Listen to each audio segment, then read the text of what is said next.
left to chase, locked in this space. What's good, y'all? What's going on? Silence screams loud, destiny's proud. Can't stand the crowd, darkness is our shroud. What's good, y'all? What's good?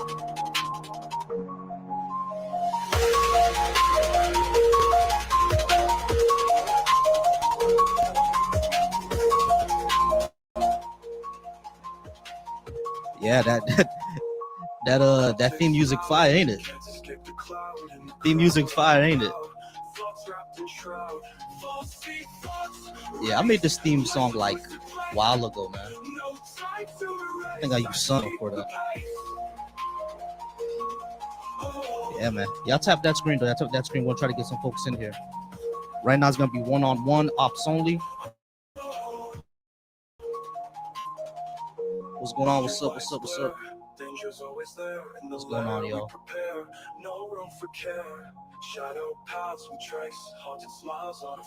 What up?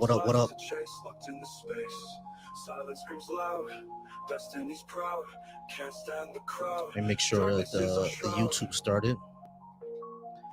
Gotta make sure the YouTube started, and then we're gonna go ahead and get things moving. We're gonna go ahead and get things moving. I appreciate y'all for being here. Welcome to the show. Welcome to the stream. My mic seems a little bit silent. Let me go ahead and unplug and plug it back in. Give me 1 second, y'all. Blood Fart, I see you. Give me 1 second, Blood.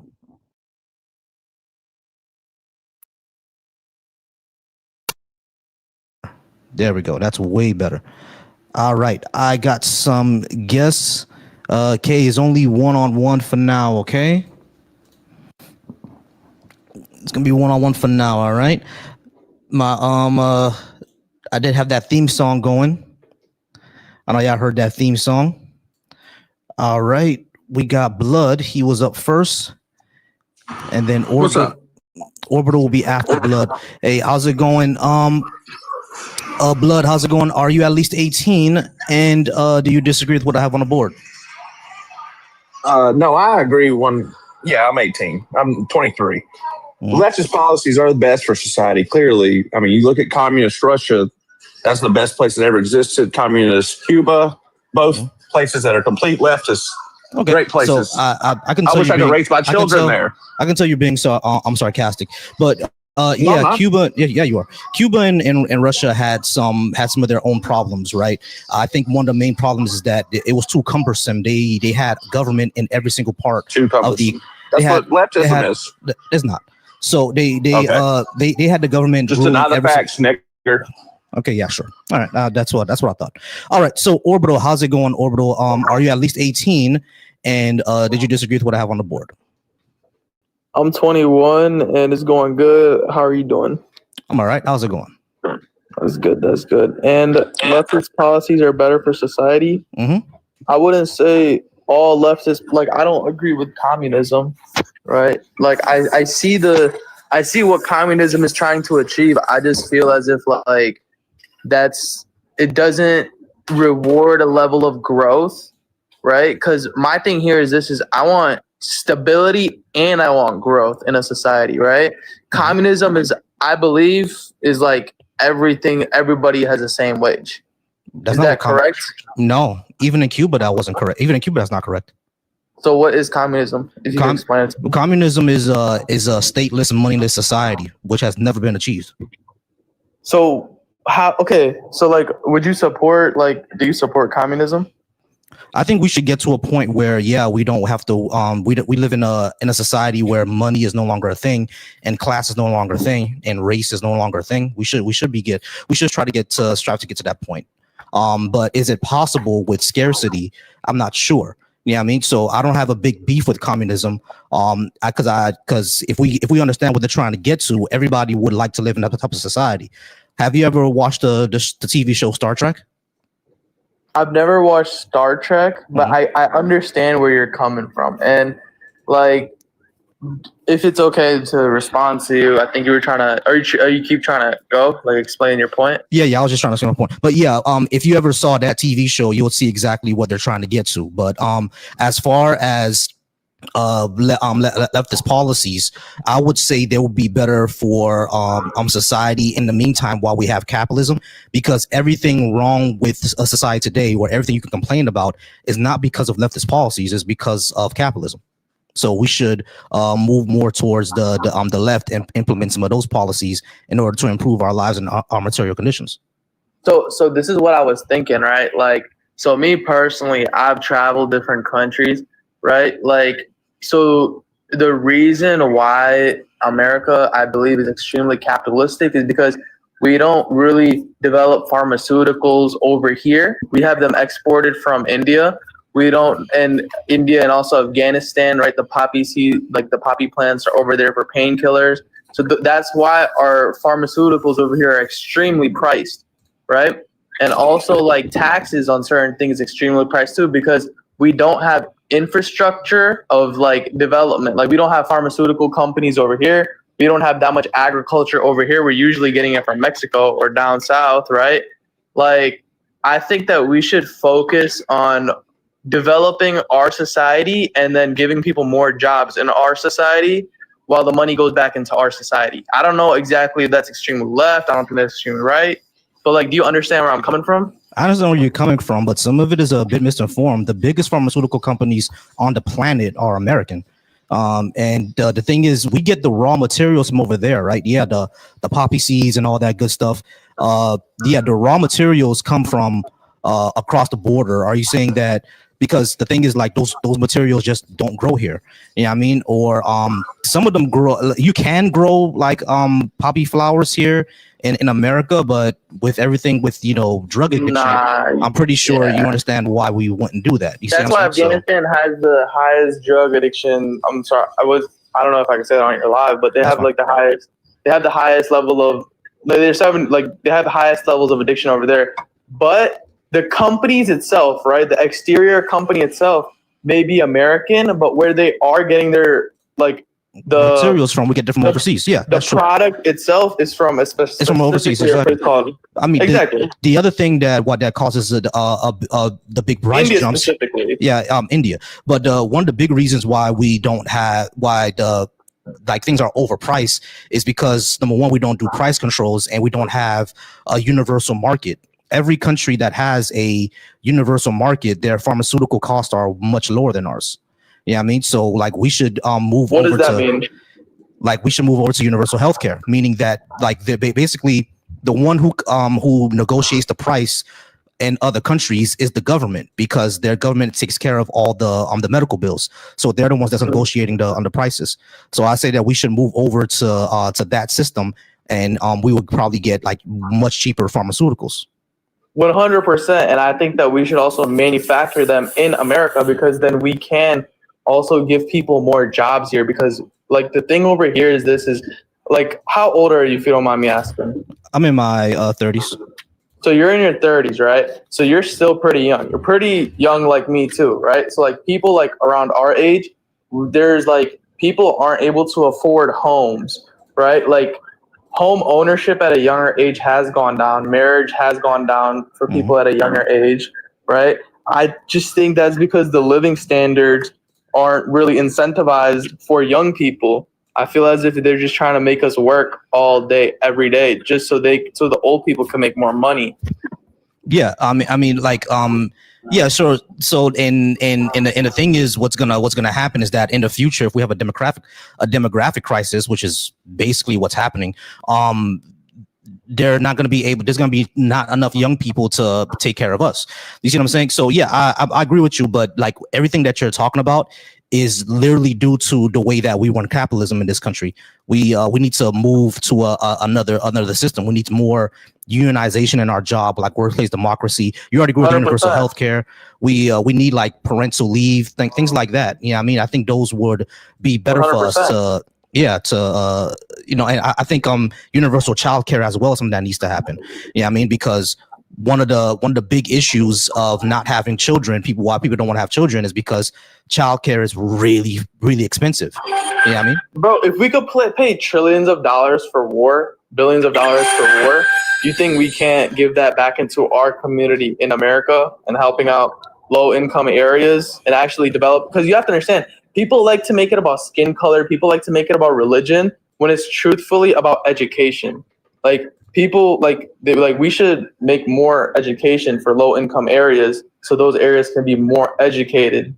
You know what I'm saying? Sure. Besides spending money outside. Sure. I don't necessarily disagree with that, but there's a reason why those lower income communities are have less education, especially when you tie in race to it.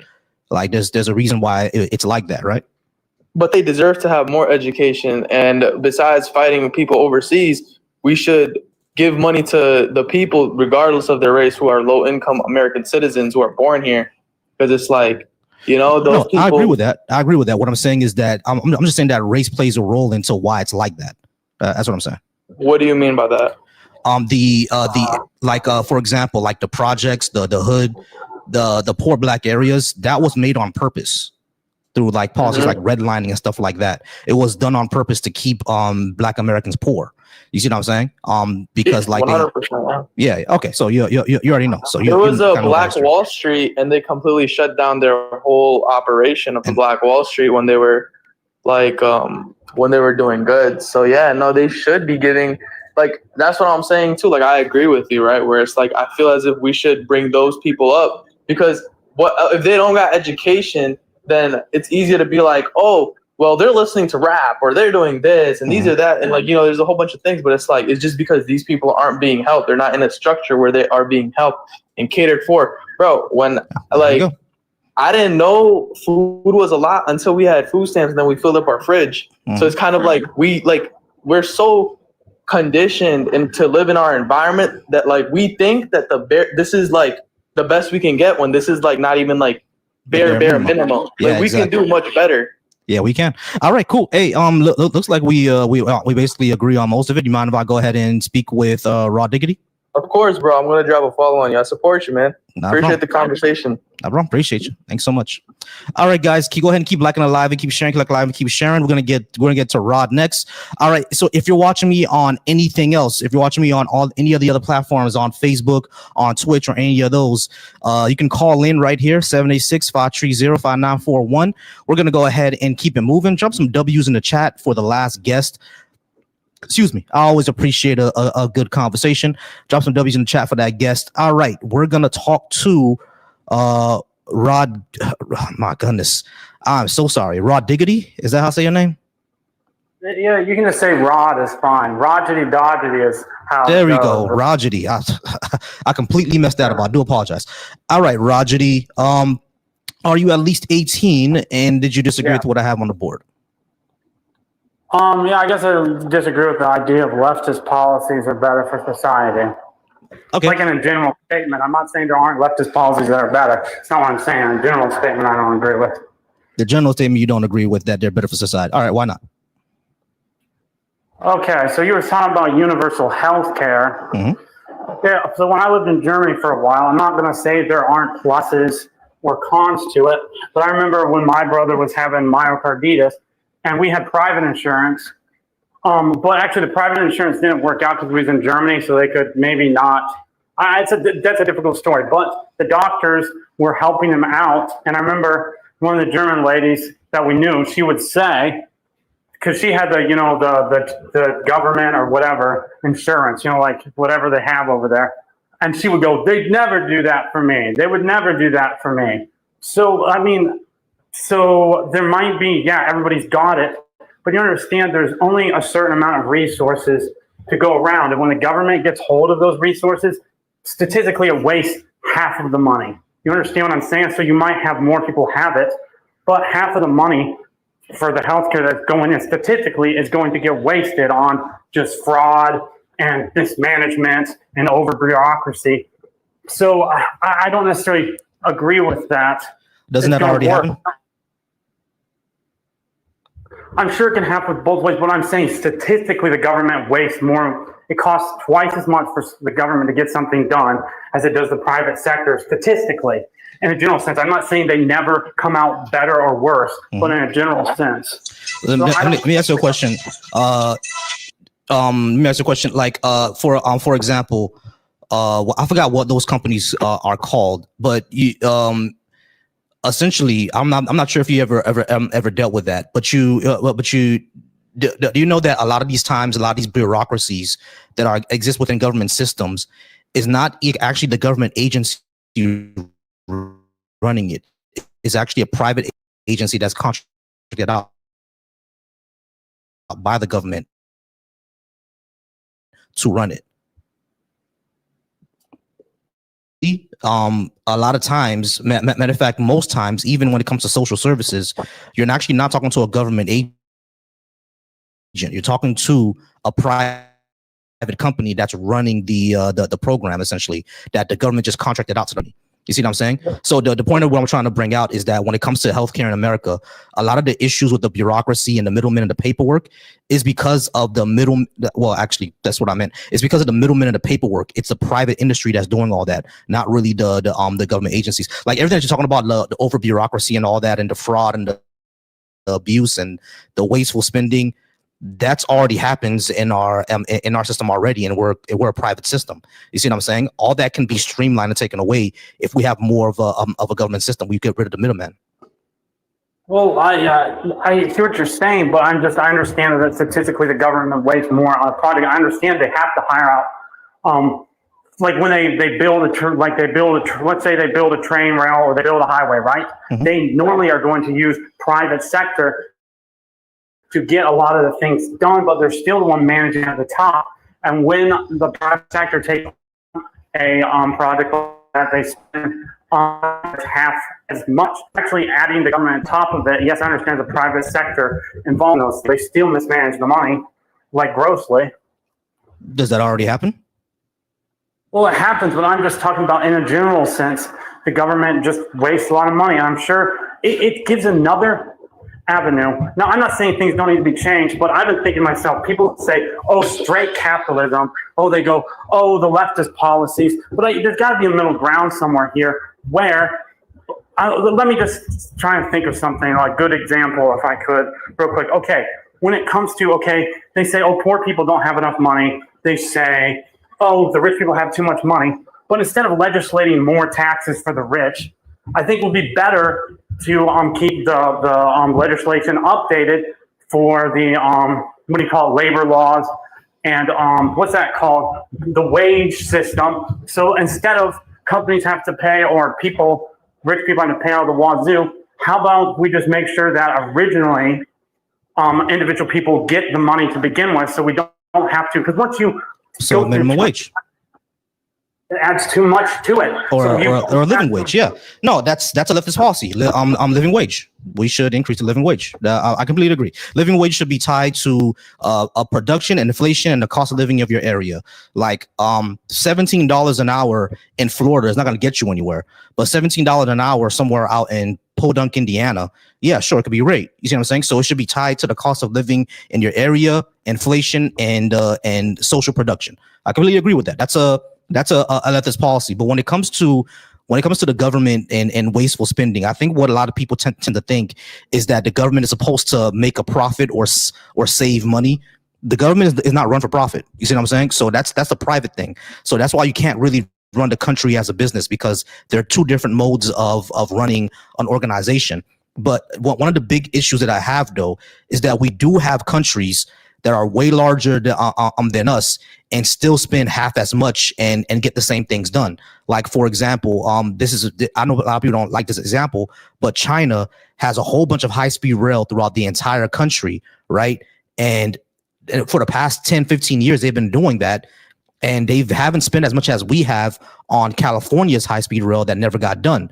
So there's something that we're doing that they're not doing. You see what I'm saying? And I think a lot of that has to do with the government contracting out to private business instead of just doing the work. See what I mean? Well, when it comes to like the high-speed rail, there's a classic example. Believe it or not, it's a classic example of the right side of things likes to bring up. But you probably know that. But to me, like, that's ridiculous. So obviously my nose at that point smells fraud. But I think America, I think too many people are benefiting, probably in the government and the private sector, shaking hands, giving each other green handshakes. And that's something deeper than right and left-wing policies Probably. It's corruption. Yeah, I agree. It's Yeah. corruption. That's the problem, though. That's the problem. You're giving money is really power. As far as when I look at money, I see it as the stored labor and production of everybody in America. You store it because instead of like giving the grain to your neighbor to get a chicken, you store that value in fiat currency and you trade it off, and that becomes a very powerful thing. And what happens is the government cannot be trusted with that power. That's one of the main reasons why I do not like the leftist policies. It sounds good, and a real there might be ways to get more leftist policies, the ones that make sense if everybody was not an asshole. But that's a problem. Not everybody isn't that way. So the problem I see is that the leftist gives the government more power, and they're assholes like anybody else on the street. And you're giving them too much money. I feel you got to balance the powers out as best as you can.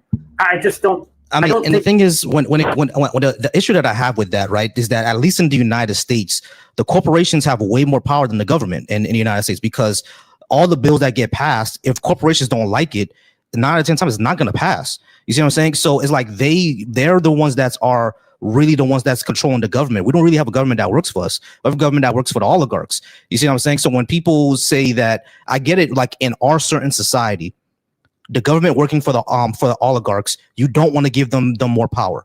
100%. I'm on board with you, right?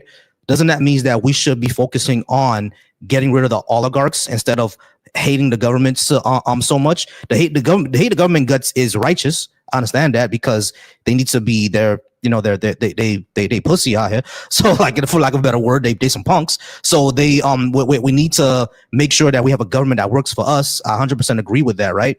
But all 100% of the hate going to the government when these oligarchs are the ones pulling the strings, making sure that the people, their buddies in the Epstein file, never get arrested.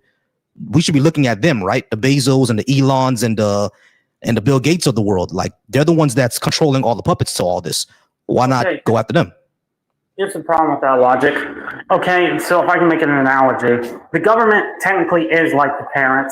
The companies will say it was like children. We're children. This is the best analogy I can give right now. The government, at the end of the day, the government is the one in control of the purse. They are the ones in control of the policies. So they are allowing these things to go on, because it wouldn't be if corruption. See, they cannot. The government. Sorry, the private industries cannot corrupt the government. I mean, they can do things to corrupt it, but the government has to be complicit in the corruption. So it actually starts with the government, because it begins with them. Corruption kind of begins with the government allowing themselves to be corrupted and to corrupt. But the problem is, the same corrupt government that tells you that, they point the fingers at the big companies that they are enabling, and they want more power. But you know what's going to happen when the corrupt government gets more power? They're going to have more power. Like, if say we go to like a really socialist, and I think like governments, they always say socialist, communist, capitalist. I feel like a lot of governments are a mix of all those things, right? So if we get more socialistic, more control, more communistic, I understand that there's an end game for communism. I get all that for a stateless society. But communism, like, always gets stuck in the middle with a bunch of assholes running the situation. That's just always how it has. It's not going to go to the true, quote unquote, communism. Mm-hmm. But you're giving the enablers all the power. The companies and the government have power. At least two people have power, right? The money, and you still have people who can vote. But if you give all that the power of the companies into the government's hand, the one who's enabling all the bullshit, it's just going to get worse. It's not going to get better. I'm sorry. I think right. So, like, it's like I said, the way our current government works right now, it doesn't work for the people. You know what I mean? Like, I get 100% get you. Right, I'm right there, right? Because our government, like I said, is an oligarchy. It doesn't really work for us. It works for the corporations. But and what I'm saying is in my opinion, that means that a lot of our focus should be on overthrowing the oligarchy and not letting billionaires and corporations get this much power. You see what I'm saying? So that's what I'm trying to say. We that should be a lot of the focus, instead of saying, the government sucks. Yeah, the government can suck. The government has lied. The government has oppressed people, especially people who look like me. Yes, you know what I'm saying? That all that has happened. But I think we shouldn't just leave aside and think that, okay, these corporations that line the pockets of not only politicians but judges, especially Supreme Court judges. You know what I'm saying? Like, we should just ignore all that. Like, they're much of the problem. Like, we don't have a lot of choices because they buy each other's companies. Like, every single thing, every single news that watch around, all the media is owned by like 5 companies. Everything that you eat is owned by like 10 companies. That's a huge problem, isn't it? I see what you're saying, but I've thought about things like that. One of the reasons why, I guess we're all complicit in this, but one of the reasons why the big companies have as much power as they do is one of the reasons why is because, and I think, I'm just saying, this is the truth. I think part of we have the corruption, the intergovernment, private sector corruption. We also have a lot of us individuals who do not take our destiny into our own hands, if you understand what I'm saying. Because technically, a lot of us could get together and do some big things, but they want us to look to getting rid of the big companies and changing the government. But there are a lot of things that we could do together. And I think one thing that I noticed that my dad had done with this thing, it was some Christians. What they were doing is they were creating their own healthcare system. This is what they did. I didn't get on board, but he got on board with it. Basically, they would all pay so much a month, and then when bills came up, they would pay out the money to the person who was sick. You understand what I'm saying? Mm-hmm. That was during when you were mandated by the Obama administration to have health insurance. And so they would just created their own health insurance system where they just paid out to the sick people checks whenever it was your turn. And then if you were sick, they paid checks out to you and so on. I think one of the problems too is we look for the government to fix our issues, and we have a lot of power as individuals. There's nothing stopping us from coming together and starting our own companies and starting our own tariff. I'm not saying it's easy, but we pay a lot of money to these people and they tell us that we're stupid. And I am disabled, just so you know. Mm-hmm. So everybody seems like a rock star to me. You know what I'm saying? So a lot of you people, if you really want it, because I got some issues like that really limit my abilities. But I feel like a lot of people could get together and create their own destiny if they really wanted to. And I think it's a mistake to always look at the corporations and the government itself and think that the government is going to give it more power. It's going to work in our favor. A lot of times when the government gets more power, they make the life worse. It's just what they do because they're assholes. Nobody cares more about us than us. Nobody does. So if the more power we have to help ourselves, I think is the better, but it all has to be balanced. I don't have any issue with that. Right, we can help ourselves as a group, as a people, but I do think that there are things that as far as once we have a government, there are things that they can and should do, such as a universal healthcare system, guaranteed housing, paid parental leave, universal child care, free schooling in college, etc. Things like that. Those should be the base things that the government can do to improve the conditions of our society, and they're the only ones who can actually do it. Right? They're the ones who actually do have the power and the resources to put these policies in place. You feel me? And those should be like kind of the bare minimum of what a government does, and those would and like drastically improve our lives. In my opinion, that doesn't mean that they run everything. Yeah, I mean, like, the government shouldn't be deciding what pizza I get. You know what I'm saying? But if it's going to come to something like, telecommunications, defense, healthcare, things, banking, finance, things like that, those things, should be nationalized. Those companies run a huge amount, or demand a huge amount of our economy, and they should work for the people instead of working for profit. The company should work for people instead of working for profit? Well, it depends on what they do. Of course, Pizza Hut is going to be working for profit, but a company like Raytheon, they shouldn't be working for profit. They should be working for the people. Raytheon, isn't that the one that makes the weapons systems and whatnot? Profit is war. So it's basically war profiteering. They should be developing any type of those systems and weapons for the good of American society, for the good of the people, for the good of our defense, not creating F-15s or F-35s that are $3 billion over budget and 2 years late, just to try to get into a war in Iran. You know what I mean? Because they need to excuse themselves to getting to make more money. Like it shouldn't be that way. They should be developing these systems in order to defend the homeland, and that's really it. Instead of seeking to go to war. That's what I mean. You're talking about the industrial military complex right now, and I guess a lot of people on either side are against that. But that sounds like an abuse of capitalism in that specific instance, but doesn't make capitalism itself, in a general sense, all wrong. But you don't understand, people act like straight capitalism or large lifted policies, but I think you have to mix in everything. I feel like a competent government, a good government, is going to be a mix of socialism, communism, and capitalism all together. Because like communism, the roads, nobody owns the roads. We all run the roads together. That's necessary communism to communally own that. My social services, okay, for some down on, like, I believe it or not, I just got EBT.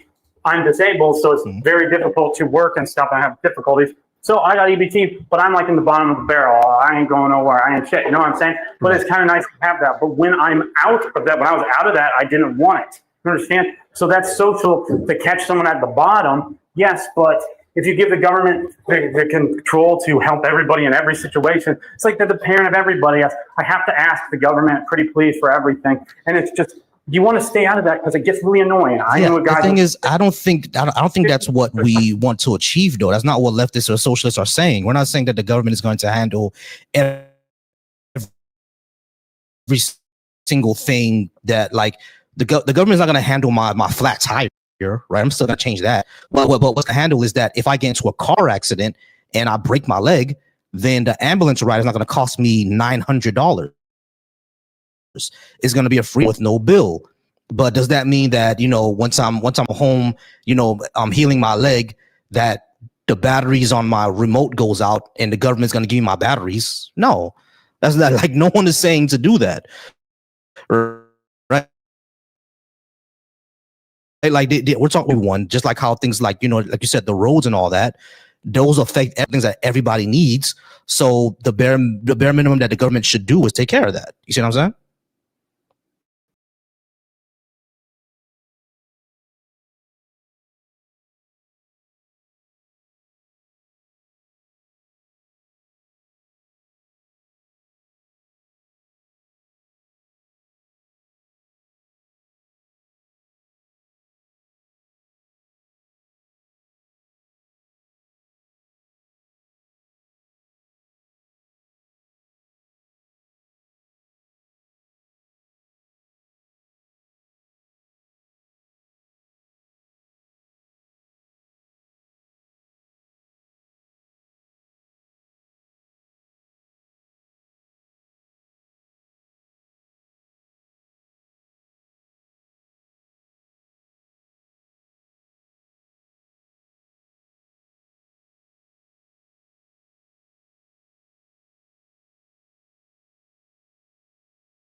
can tell them anything they want. To me, that's a leftist. It seems like a leftist thing because that's exactly how they did it over there. And that's something I totally don't agree with because it's like the government has the minds of your children, but they can basically do anything they want with them in a way. I mean, not necessarily. I mean, what did they actually teach them over there? Did they teach them actual factual information?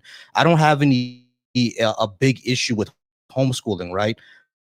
Only issue with homeschooling is that, like, I'm pretty sure are not the smartest tools in the box, are they?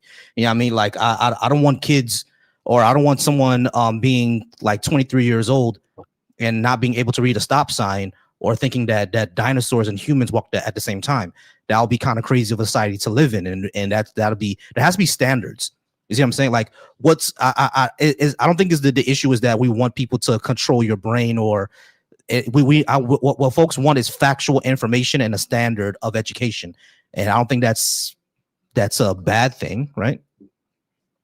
Well, they're already in homeschooling. In the United States, there is a certain standard that they hold homeschoolers, so that's not necessarily an issue. When it depends on your state.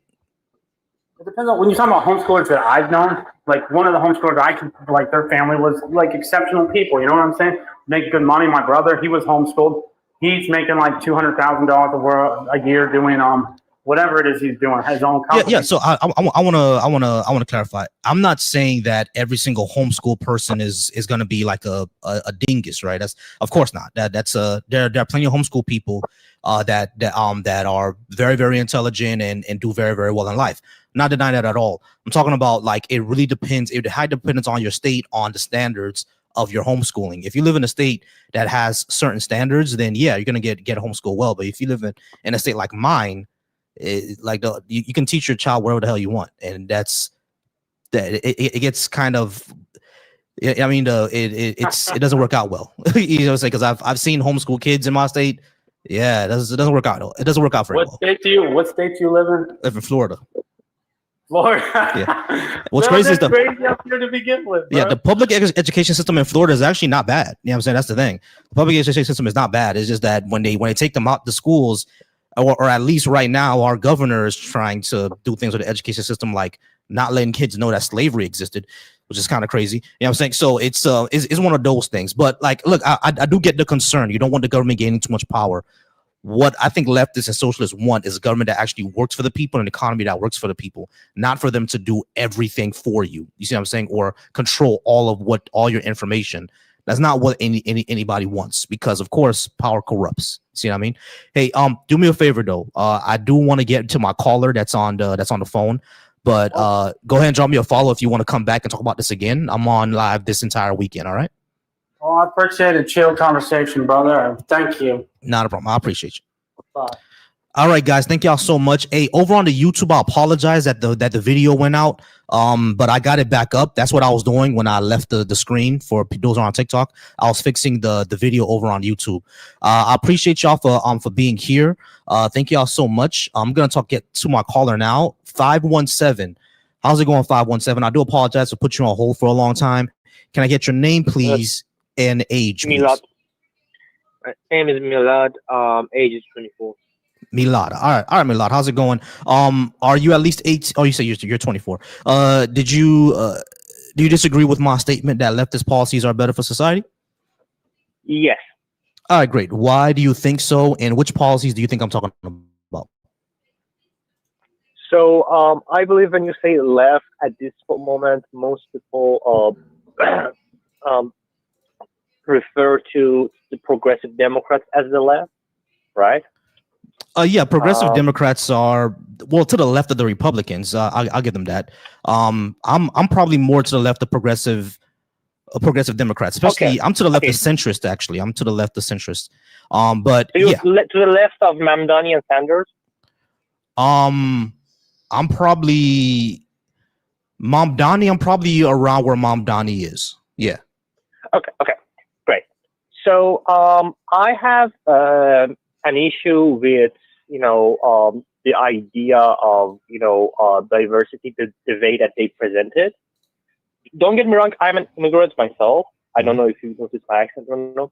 Mm-hmm. But I believe that, yet again, I'm willing to change my mind if in this conversation, but many people on the right are worried about this the rise of alliance between the left and Islam, oftentimes even radical Islam. Now, as an ex-Muslim, I'm an ex-Muslim, right? Mm-hmm. If you leave Islam, the penalty in the Quran is to be killed, meaning that is a religion that doesn't support my life. So I am worried of Islamification of the United States. Also, I can see that there is an institutional, there is some sort of racism, I would say, that comes from the left that is directed towards my community, the Middle Easterners, the ex-Muslims, and I'm going to explain to you how. So, racism, the definition of racism is hurting a community by institutional power. So, for example, the black people cannot, be racist towards white people because white people have institutional power over black people, right? Mm-hmm. So, I would argue that there is a faction of the left that has something called benevolent racism. They don't mean to hurt us, but they do. I would argue more than the right. For example, in all those pro-Palestine protests that you saw, there were clear, so many examples of anti-Semitism, support for Hamas and Islamists. And I don't think okay, and you might say that okay, that's a fringe minority, but if the leaders of the left don't condemn those movements and don't tell their followers to okay, don't do this, instead say this, if they don't tell their people to act differently, then you cannot say it's a fringe minority. You can actually say that this the whole thing. Okay. And okay. I myself because this is a lot that we're moving into. Because let's go ahead and go about one. All right. Okay. You first said that you had an issue with diversity and the Islamification of America. Muslims are probably like 1% of the entire country. What is Islamification? There's almost no politician in Congress that is a Muslim, and the ones that are Muslims are not even extremists. Like for example, Mamdani literally supports the LGBTQ community and says that it's his Islamic faith that causes him to love them. So it's kind of crazy to say that we're kind of worried about the Islamification of America when you have someone like a Zoran, like a Ilhan Omar, who supports a community that many extremist Muslims would throw off buildings. So it's that when people talk about Islamification, I'm like, what are y'all talking about? Literally zero president has been Muslim. There are no Muslims in power, or not when I say in power, I'm talking about any type of movers and shakers of society. None of that exists. Like the Ayatollah or the what we see in Saudi Arabia, none of those ideologies are here. Yeah, I mean, now of course there could be some individuals who believe in those type of ideologies, but those who can move society to that, there's nothing there. You know what I'm saying? So when people talk about the Islamification of America, I'm like, what the hell are you talking about? That's not happening here. But the second thing that I would say is that as far as what I've understood is that death for apostasy is actually not in the Quran. It's in some hadith, and not everybody follows that hadith. Now, I'm not a Muslim. You're the Muslim, or you're the ex-Muslim, so you can tell me better. But as far as I know, that's not really in the Quran. It's something that someone took from the hadith and they just applied to everybody. But again, that's not what the majority of Muslims in America even believe. So what are we worried about here? Okay, these are good points. Again, I am willing to change my mind. But I want to add a few points. So that Lady Omar that you talked about, right? Mm-hmm. I believe that on camera when there was an interview with her, she was asked that, do you condemn the anti-Semitic chants from pro-Palestine movement? And she refused to condemn that. What anti-Semitic chants? I mean, there were some incidents that, again, I'm not saying the majority of the for Palestine movement is like that, but there are some reports, and in some college campuses, there were a few individuals who were, doing anti-Semitic chants, and there was even a rally around a Jewish neighborhood, I believe, in one incident in New York. And again, I would say that they're a pretty minority, but I expect the leaders of the left to condemn that. All right, yeah, sure. You'll get a whole bunch of people from the left, and that's a conversation the left that's happening now. A whole bunch of people would say that, we need to separate Judaism from Zionism, right? And people of the left actually do understand that we're against Zionists. The majority of Zionists are actually Christian. You know what I mean? So yeah, like we're against Zionism because it's a white supremacist settler ideology.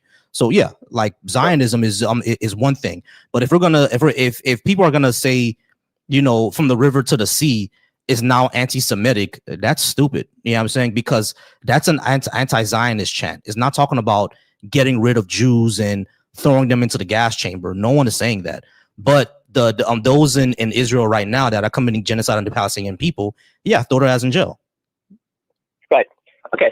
So let me do another example. So for example, someone, a very famous figure on the left, like Roger Waters. I know he's not a politician, but he's a influential figure on the left, right?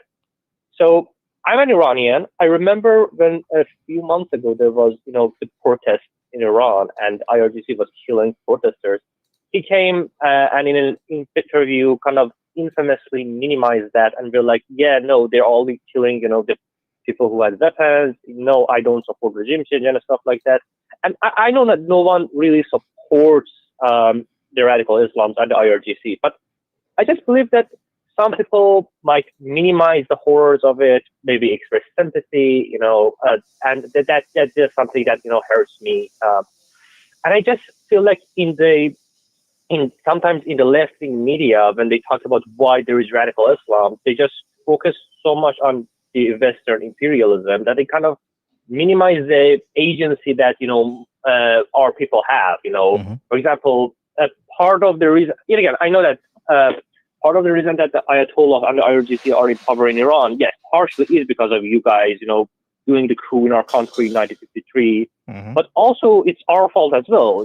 Our people done the 1979 revolution. I just feel that, the left media focuses so much on imperialism and racism and, just focuses on antagonization to the United States and the West that in some factions that create sympathy with the radical Islamists, or at least minimize their horror. I mean, that's something fair to say, right? We shouldn't be minimizing the horrors of radical Islamists. I do get that. I don't think any leftist actually supports the Ayatollah, or well, you'll get some leftists that do support the Ayatollah. Yeah, I agree with that. But you get some that do. But I think the vast majority are not going to support like authoritarian, right. anti-LGBTQ regimes. No one, like not a lot of people on the left have a lot of support for that. Right now, a lot of people do support the sovereignty of the people. You know what I mean? If the people said this is what we want, then you gotta respect the sovereignty of the people. And of course, we can still criticize those regimes if they become oppressive against women, against minorities, against LGBTQ people. Yeah, of course, you still go ahead and criticize the ideology and everything like that, right? So that's just one of those things that I like to point out. There's diversity of thought around that. It's not just America bad and everybody else good. No one really supports the Ayatollah. But then I'm kind of curious to ask this question. Why do you think so many, there are so many pro-Palestine protests or anti-Zionist protests, but we don't see the same amount of activity from the left for, I don't know, people of Afghanistan, Saudi Arabia, Lebanon, who are being oppressed by radical Islamist regime? Some people in the right suggest that because of anti-Semitism, being biased, that, when a Jewish person does something bad, there is more activism around it. What do you think? Likely because of impact and history. Because the one, I mean, we can't deny one of the main reasons a lot of these radical places exist is because of imperialism. Yeah, everything. So Sure. I think that's one of the that's probably one of the main reasons it doesn't get a lot of like visibility. Number one, but number two, when it comes to Zionism and everything like that, AIPAC has a hold on a lot of the politicians here in America. You see what I'm saying? Sure. So because of that, because of the hold that they have, and because of the impact that they have, and because of the influence, that's the word I'm looking for. Because of the influence that they have over a lot of our politicians, that's going to get a lot of more of the attention. It's basically like why do like atheists in America talk more about Christianity than they do about Islam? Is because Christianity is the one that has the impact and the influence in America, not Islam. Now, if you go over to Africa, you'll find a lot more people that criticize Islam. Why? Because in African countries, Islam has more of an effect over there. It has more of an influence over there.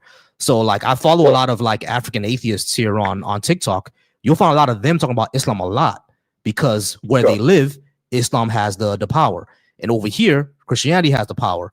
So over here, when we talk about Zionism more than radical Islam, is because they're the ones who have the influence over here, not radical Islam.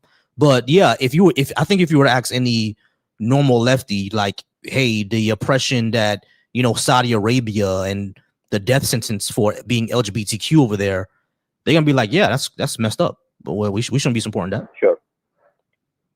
That's all fair points, but I have just one more question. Sure. So since you're saying that these leftists who express sympathy, these tanky leftists, and these are minority, and vast majority of the leftists are not in bed with Islamists. So my question is, if you look at social media, you understand that if you look at the comments, for example, I don't know if you're familiar with those AI videos that Iran sends, those Lego music videos,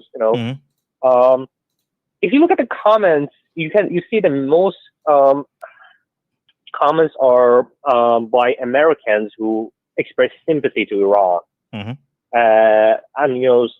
because that AI video is created by Iranian state, not by the Iranian people, and the Iranian state doesn't represent the Iranian people, and like in the social media, it looks like those people are majority, Oh well, I mean it's social media. You know what I'm saying? That's chalk it up to that. It's really social media. But I think what people do is kind of find it funny. You know what I mean? Because those Lego videos are pretty funny. I ain't gonna lie. So they are pretty funny. So it's more of a joke thing. And not only that, they're deriding a very, very unpopular president, a very unpopular figure. So once that happens, people are not gonna really get mad about it. Yeah, I mean, because the figure that they're denigrating is already unpopular with the majority of those people anyway. So they're not really gonna be mad about it. See what I mean? Right. Okay. That is it. Okay. Enjoyed this conversation. It's just gonna take off. All right. Not a problem. Hey, I appreciate you. Call in anytime. Yeah. Thank you. Have a nice. You too. All right, guys. Hey, I appreciate y'all. Thank y'all so much for joining. Keep the chat going. Let me go ahead and read some of the comments. I'm sorry y'all was having that conversation. I was in looking at the comments. Once again, if you're watching me over from Deconstruction Junction, phone number is right up there, 786-530-5941. You're watching me from Volsy Thoughts, again, you as well, 786-530-5941. Go ahead and call in anytime. You're watching from Twitch, it's the same thing. Thank y'all so much. If you're watching from Facebook, same thing. Once again, y'all, go ahead and keep tapping that screen. I want to appreciate y'all for being here. While we wait, go ahead and wait for another guest. We'll go ahead and put some music on. I love the StreamYard music right here. The StreamYard music that I have is pretty dope. Thank y'all so much for once again, y'all. Thank y'all so much for being here. Thank y'all so much for joining me. Now, the reason I don't add anybody up while somebody is on the phone is because you're not going to be able to hear them. Yeah, I mean, I'm still not here to hear them. They're not going to be able to hear you. So like, just ask your questions in the comment ask your questions or leave your comments in the comment section, and I'll ask them or I'll let them know what you said and everything like that. It's only because like if you're not able to if they're not able to hear you, then the conversation won't go well. You know what I mean? I put the phone number back up just so we can have more callers, more people to come in. Thank y'all once again so much for being here. Share this out, share this everywhere. Keep sharing and keep tapping the screen. And once again, everyone on Deconstruction Junction who was saying either call me stupid or think that leftist policies are bad for society or do nothing for society, go ahead and call in. Like the phone number is right there. All right, so we'll be here. Conversation going. The phone line is open, and if you want to have a discussion, go ahead and come on up. I think we have one more person.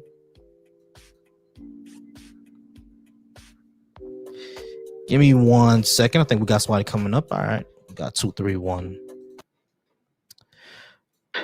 All right, we got go 231 go. What do I call you? You can call me Go. You can call me 231. You can call me Joshua. That's my actual name. Whatever you please. All right, cool, Joshua. Thank you for having me out here. Appreciate you. Not a problem. Are you at least 18? And Yes. Did you disagree with what I have on the board? I don't necessarily disagree with what you have on the board. I think that there should be a culmination and a combination of the two systems working symbiotically. Mm-hmm. That would probably be the, the best way to bring the two groups together that are fighting with each other, which is the left and the right, right? Mm-hmm. So the right believes in capitalism and the left believes in socialism. I think both of those have something positive to bring to the table at the same time as both of those have something negative to bring to the table. So if we could just work out our differences and bring, those two systems together, we could probably come up with something pretty cool. What do you think the negatives that socialism would bring? The negatives that socialism brings is the same thing that happens in North Korea. Right? You give all the power to the government takes care of all your food, all your health care, your housing, your education, your media, your internet, whatever. They take care of everything. And somebody can come into power and decide they don't want to give the people any of that stuff. And then it becomes a dictatorship. So the problem with socialism is that it's a slippery slope towards dictatorship based on, now, if you have good leaders, of course that doesn't happen, but more often than not, it usually ends up at the, it's like a Plinko chip ending at a 0. You know what I mean? Can you get doesn't get to a 5,000. Does the same thing happen with capitalism? Yeah, with capitalism, it can be the same exact way. So, right. So it seems if you look at a monopoly, go ahead. Right. So Joshua, the reason why I asked that, and you already said that capitalism can be the same exact way, is because the issue is really more authoritarianism than it really is the system of the economy, right? So we have to find a way to mitigate authoritarianism. And I think what makes socialism better at isn't capitalism, because capitalism has to have hierarchy. When socialism is basically about democratizing not just society but the economy as well.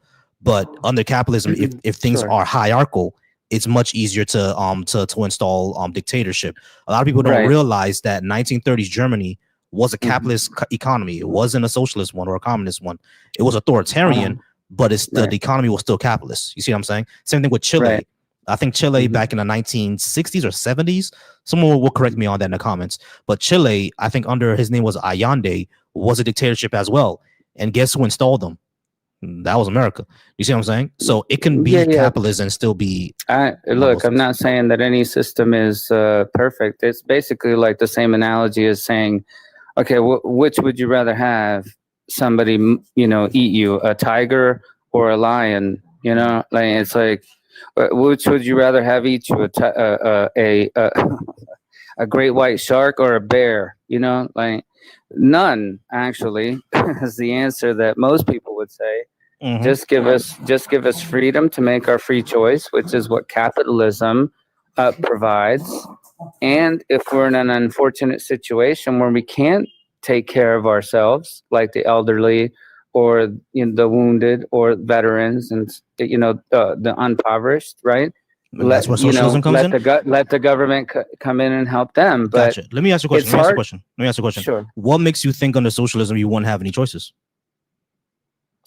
Well, because ultimately what's going to happen is you're going to give up all of your freedoms. According to what? According to history. Let's just go with that. According to history. Okay, let's look at history. North Korea. How did they become that way? They gave up their right. I think whenever that started, it was like many years before that. I got you. But Joshua, I'm not a history buff, so I wouldn't be able to give you exact dates and numbers and things like that unless I went on to Chat GPT. But I'm not a cheater. No, it's I'm all just good. going to give you what I believe. No, it's all good. But the thing is, what I'm saying is that those are simply just authoritarianism, right? It's not really socialism in of itself means that you have to give up all your power. Nothing under socialist framework or theory says that. So it's like when people say that this is what's gonna inevitably happen. When we look under our own capitalist framework right now, we see what's going on where all of our choices are like all the media we consume is owned by 5 companies. Everything that we eat is owned by 10 companies. Everything that we use is owned by 15 companies. Where we don't really have a lot of a choice here and ourselves under capitalism. I agree with you. You know what I mean? I agree with you, and I think that's the whole point. Is that it's already been checkmate for us. By the way, like. United States, whether or not you think it's capitalist, it's already been checkmate for us for a long time, by the way. I don't know if you notice rental places going up everywhere, right? So they don't want you to own a home. They want you to rent, right? Why? Because they can control you better that way. That's how. Exactly. So it's both capitalism and socialism working in tandem to enslave us, and it's already checkmate. By the way, but the thing unless is we rise up. Hold on, Joshua. The thing is, what you're talking about the rental thing has nothing to do with socialism. That's completely capitalism. Capitalism, like Marx actually predicted that this would happen under capitalism, rent-seeking behavior, where you hold on, where you'll own nothing and be happy with it. You know what I'm saying? Because rent-seeking behavior doesn't happen under socialism because socialism wants to get rid of landlords. There are no landlords under socialism. It's not true. Socialism means like, hey, let's put everybody into a box. Let's give everybody a portion of food, a box. Let's give everybody a portion of land, a box. Let's give everybody a portion of rights, a box. So socialism does put us into a box. Same as capitalism. I agree with you. That's untrue. That's untrue. Okay. Like socialism doesn't really put you into a box. Socialism is about what is good about socialism. Let me ask you that. Socialism is about democratizing our economy in our society. Is it though? You think we actually live in a democracy? You think that our voting system is accurate? You think that we're actually electing the people into the office? We need to get rid of the electoral college. I agree with that.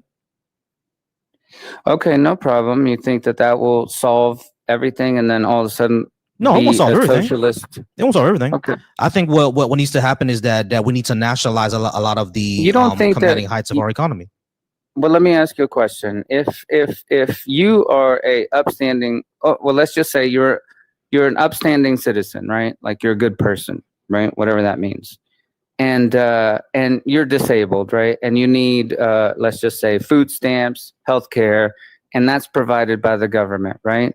You don't think that there's going to be somebody down the road that usually lies, cheats, or steals that is going to take advantage of that same system, lie, cheat, and steal, and take advantage of the government? Of course, people want to take advantage of the government. Like no one's. Hold on. Right. Hold on. That's what I'm saying. I understand it, right? I get it. There are people who are going to take advantage of it.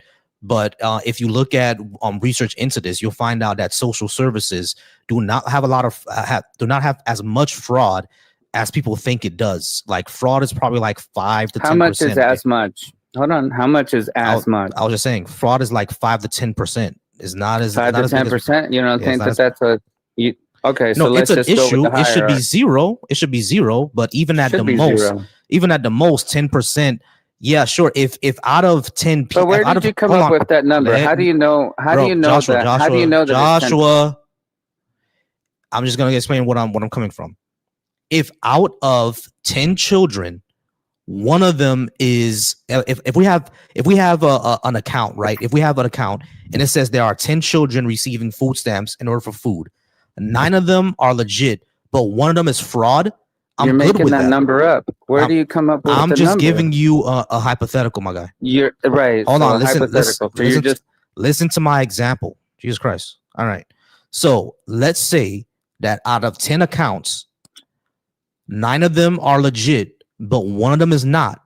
I would be fine with that. Would you not be fine with that? Is that the actual number? We can find. Let's find out the actual number because I was just recalling. Let's find out how. Go to ChatGPT what is the percentage of welfare fraud? Let's see if there's an actual percentage of it. Thank you for doing that. Appreciate it. Well, that's the UK, and the UK is only 2%, which is kind of crazy. Welfare abuse statistics in the United States. Let's see. In the United States, you could use that to add on to your universal health care point. So that's good for you to know. Mm-hmm. All right. In the United States, recipient welfare fraud is relatively rare, account for less than $11 in improper payments per 10,000 payout. So per 10,000 payout, $11 is improper. So how much is that? What I'm not talking about. Hold on. I'm getting the percentage right now. How much? I'm talking about how many. I'm getting it right now because think about it. They said out of every $10,000 paid out, $11 is fraud. It doesn't matter how much is paid out. It's who's committing the fraud. It doesn't. Are you understanding what I'm saying here? I don't think it matters who's committing the fraud. Like it doesn't matter if it's the biggest billionaire. Hold on, Joshua. Listen, it doesn't matter if it's the biggest billionaire or the poorest person. Out of every $10,000 that's paid out, $11 is fraud. $11, like 11 over 10,000. That's like what, 1%? Maybe less than 1%. You're saying what is being paid out. I'm saying who. No problem. Okay, how many people are actually like and right? Probably you can't tell the numbers based on just people submitting their information. I get it. Yeah. So, but that's not the question that I'm asking. Just because only 1% of people. Is it 1%? How much percent? It doesn't matter. 1%, a little less than 1%. Yeah, just because it's that number is getting paid out doesn't mean that there's not more fraud happening. Is the point that I'm trying to make? Okay, so you think that these statistics are incorrect? Well, there's no way to actually tell who is actually then I'm not sure what the point was of your question. I'm not sure what the point of your question was. Well, if you told me to look up the statistics and I gave you the statistics and you say, oh well, that doesn't matter because that might be a lie. That's no.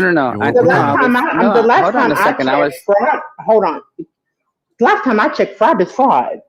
Is there a difference between what y'all talk about? Yeah, that's what I mean. Like fraud is fraud, right? Like that's because I'm not sure what you're asking here, Joshua, because you told me how much percentage of the United States welfare is fraud. I'm like, out of $10,000, $11 is improper, which makes it about 0.1%. Right. And then you're saying, well, it doesn't really matter because there could be more and we just don't know. I didn't say it didn't really matter. What I meant, I made a mistake. You're correct. There is no way to actually calculate how many people are fraudulent in their lives because of the payout. The payout is going to be the payout regardless, right? But you're not going to be able to tell how many people lied to get that payout. The payout is just going to pay it out. I'm sorry, can we not track conviction rate? Yeah, I didn't say that. We can track conviction rates as well, but like the thing is, what I'm saying is that you keep saying that the payout is the payout. We can't see how much of it is fraud. Yes, we can. And No, we every time, can't. hold on, Joshua. Yes, we can, because again, out of every $10,000 that's paid out, $11 is fraud. We already know how much it is going to fraud. About 0.1%. But that's how much is paid out. So the system could have been fooled, or somebody, you know what I'm saying? Yeah, or, that's how much is paid out. I'm talking about the improper. Listen, I'm talking about the improper payments. The improper payments that got paid out improperly, meaning that it's fraud. $11 out of every $10,000. We know it. So, like, what are you asking here? I know you're trying to beat a dead bush on this. Go ahead. Because here's the thing, right? If let's say whatever, let's get to the nitty gritty of it all, right? Based on the numbers, right? What you're saying is not congruent with what the actual facts are. But here's also the thing: if you're going to make the case that you cannot know the actual numbers, well, I would assume that the payout that we're talking about represents not only how rare fraud is, but the amount that is being paid out to because of fraud is showing you that it is actually a rare occurrence. So what exactly are you asking the host? Right. So this does not look good for me, and I will attest to that. I will concede this point. What I was looking for is how many people are actually lying to the government about their situation, right? Well, I'm sure like there could be fraud. I'm saying there could be 9 people living in a townhome, and only one person's claiming, residency there, but there are 9 people, and then they ask for government assistance and they give it to the home, but they didn't account for the 8 other people that are living there, right? So that's a little bit of fraud. And I understand. Hold on. I understand. I'm conceding the point. Because I'm not going to be able to hold it up with any data, because there is no data that says, hey, this is how many people are cheating.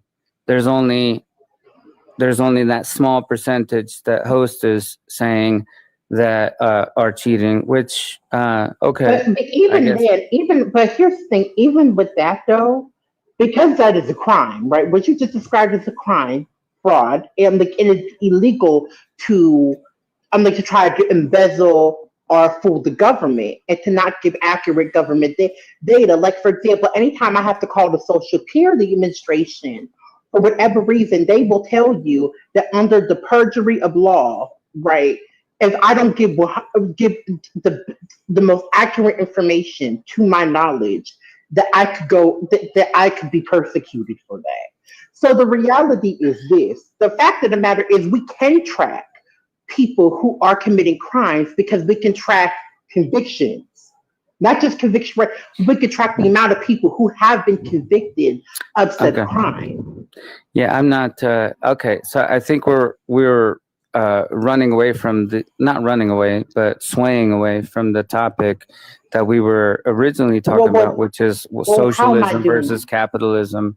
No, I'm not saying that you are. The example, we're using the example that you gave, which is government. Yeah, I conceded the point. The point. Okay, all right. And I know you conceded. I was just trying to add on. Thank you. It wasn't even. Thanks for Thanks for piling on. No problem. Let's No, I'm not piling on. I'm trying to add more nuance. I'm joking. I don't want you to feel like that. No, I don't feel like that. I'm just joking with you. All right, great. No problem. All right, so let's go back to the subject. Like, the thing is, I'm not saying that capitalism is like 100% bad, right? Because it does work for production, like to increase production in your society. Even Marx said that you need to have capitalism in order to increase the production of your society. But what we also say is that we need to get to a point where in our society we need to make it work better for everybody and not just a few at the top. And that's what capitalism tends to do. I decided to bless y'all with my face. Period. Hey, look at that face. God bless you. God bless you. Oh, there you are. Wow. She's quite She's quite beautiful. Thank you. I'm like, because I just felt like putting my picture up there. I like that picture. That photo was fire. No, I like it. It was fire. Yeah. Thank you. But you see what I'm saying? Where I'm coming from, Josh. Like I do. To like I get increasing the production of society. I get that capitalism works for that and everything like that. But we should get to a point where the economy also works for everyone, not just a few at the top. See what I mean? I agree. And then I'll come back. Okay. Thank you very much. Please do with your face. I agree with you. But the same as what you're saying is like I'm not trying to disagree with you whether socialism or capitalism is one better than the other. I think that there should be a united system that is not currently in place, by the way, that can help both, the working class, the impoverished, and also hold the millionaires and billionaires accountable for not running a monopoly. I agree with this. But that hasn't been created. Oh, you're talking about more like a social democracy or like democratic socialism? Is that what it's called? I don't know. I don't think that. I don't you got to mod me on this account too. I got you. Yeah. The other one dropped you. TikTok was being sexist. Yeah, it is. So yeah. So what you're describing is man, because I always get them mixed up. I'm not sure if it's social democracy or democratic socialism. I think it's democratic socialism. I don't think that it matters. By the way, I don't think that it matters either way. Either one of them. The idea that we should do that. No, I get that. I get we should come together and actually like let the people decide. Like, this is what we're going to do. Yeah, social democracy. So no, I agree with that. I think we should get to that. Now, a lot of people on the left says that would say that democratic socialism it still keeps the capitalist framework in place, and we should replace capitalism. Where I come from is that even though I understand that we need to do something in the meantime in order to improve people's lives, and I think democratic socialism will do that. Will improve people's lives until we figure out a way how to overthrow and move to a system of moving. I think we just need to move past capitalism. You know what I mean? So I think democratic socialism is a way that we can do that. Move past capitalism. So you don't want to have any So you don't want small businesses. No, small businesses is fine. Small businesses exist, but I don't think that's capitalism, by the way. Small businesses are capitalism. Small business can exist in socialism. No, nothing says it can't. No. Yes. No. It's okay. Actually, can you expand upon that? Because that would actually be educating me as well, because I don't know the ins and outs. Yeah. So socialism is about like workers' ownership of the means of production. What that means is that when it comes to the means of production, talking about factories, mining, things like that, right? So that means that a manufacturing plant, like the Ford manufacturing plant, will be ran by the workers instead of just one foreman who has equity in the Ford company running the factory. You know what I'm saying? So by that definition, that already happens. By that definition, though, that's called a union. Small business could exist. Small business could exist. By that definition. Yeah, small business could exist. Like socialism is more about the commanding heights of the economy, not the local mom and pop shop. No. Hold on. Okay. Maybe you know more about socialism than I know about that, and I concede that point. So I'll give you that. What I'm saying is, if you get rid of capitalism, you're getting rid of the mom and pop pet stores, the grooming places. You're getting rid of the mom and pop, I don't know, candy stores. You're getting rid of the mom and pop. You're getting rid of all of the mom and pops. No, I don't think that's accurate based on what it is, though. It is. If you get rid of capital, hold on a second. You're saying get rid of capitalism. Right. Capitalism is, hey, you can make your own money on your own. Yeah. Okay. And you don't need the government. Correct.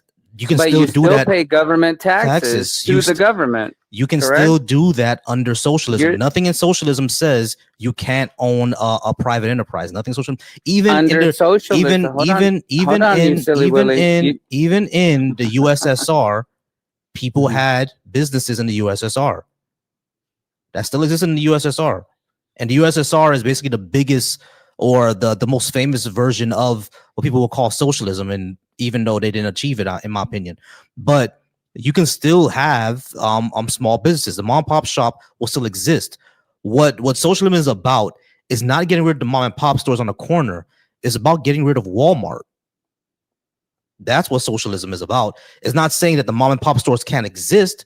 It's saying that Walmart wouldn't be owned by one person or one family making all the money. It's going to be owned by the people who work inside the Walmart. That's not what it is, though, by the way. So what is workers ownership of the means of production? What is that?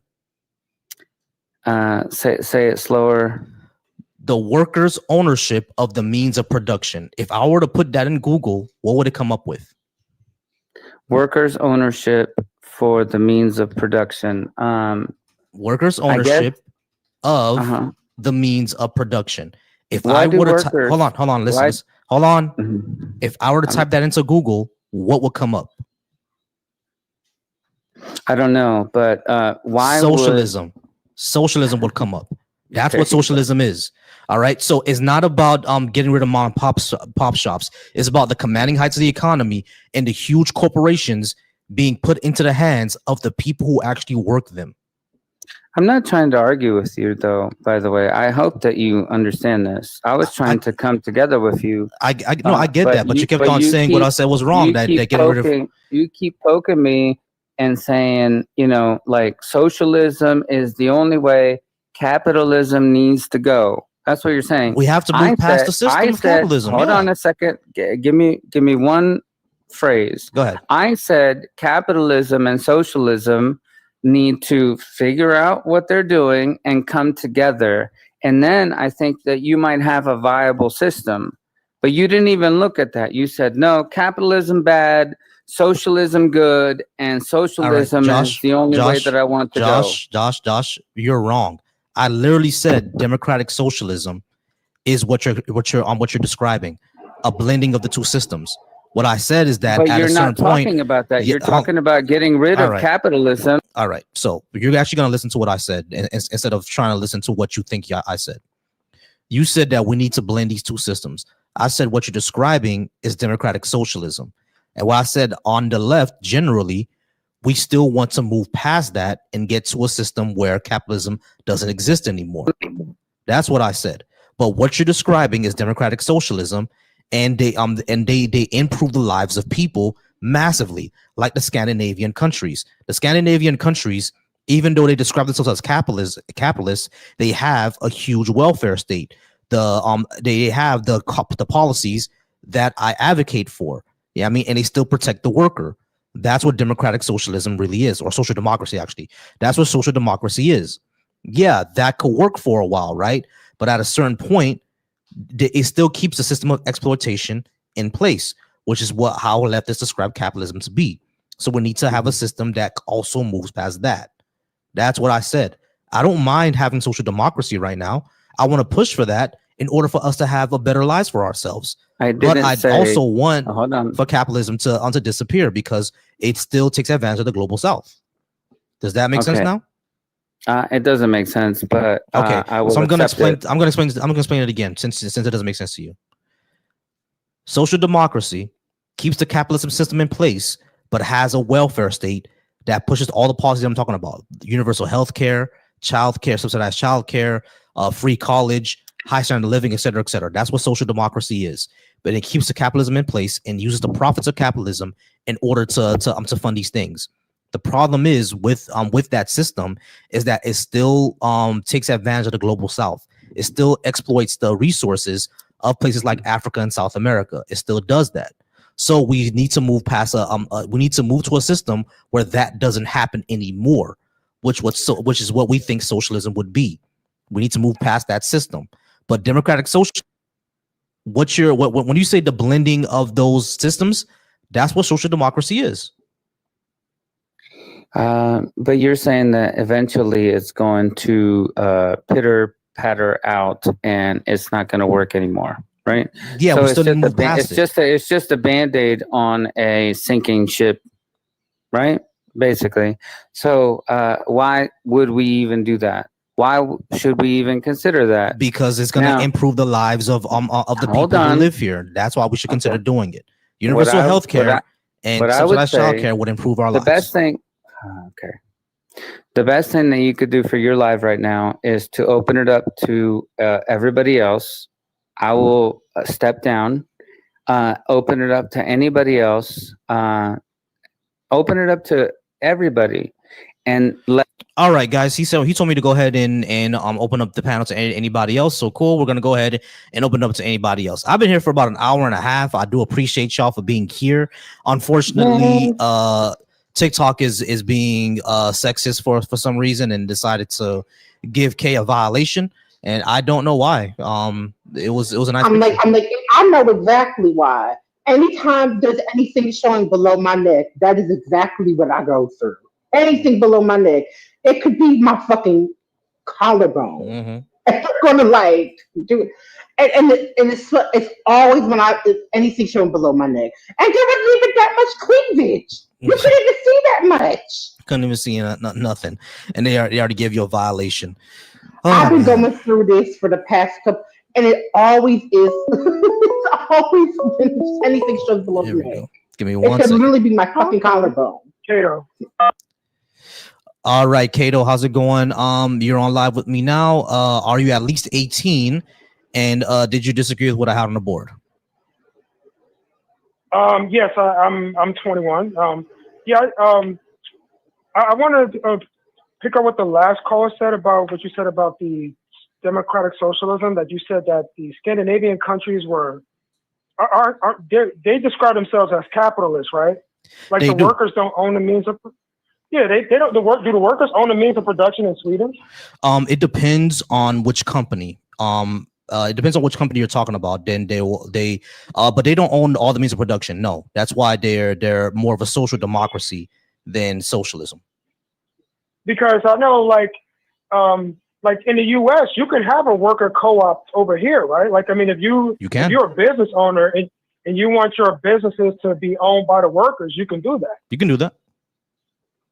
Yeah. So you saying that you want to phase out capitalism, but that system, we already have it. We already have workers co-op. If you want to do that, aren't you free to do that?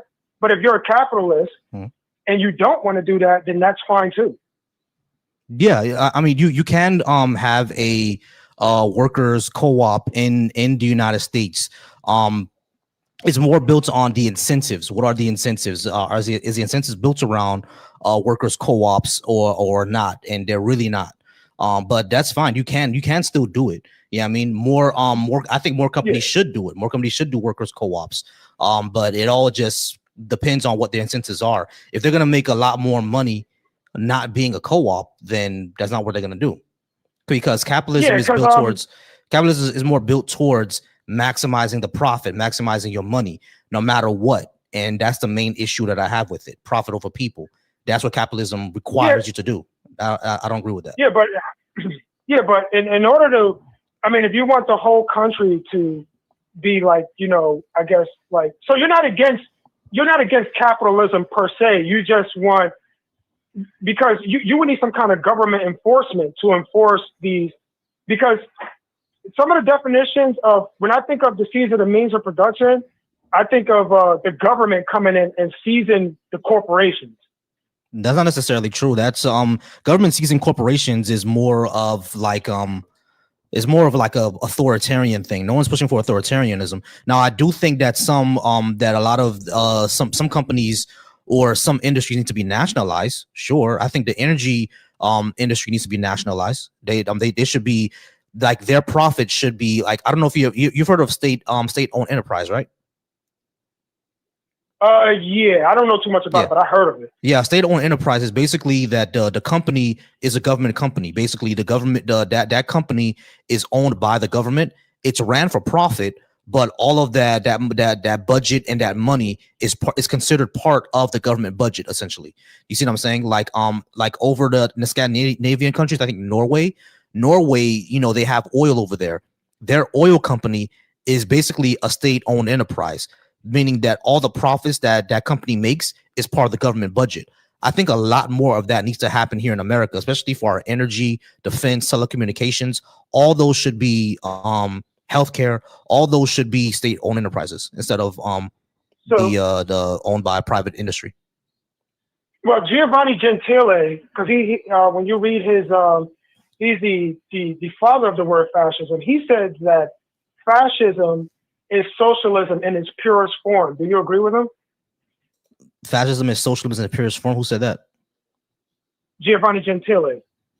I'm gonna have to look that up to make sure of that, but it's not. I disagree with that because literally all the fascists, the first thing they did was kill the socialists.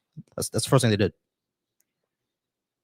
Yeah, he said that, and he said that he wants to merge because he's against liberalism because he believes that he doesn't believe in individual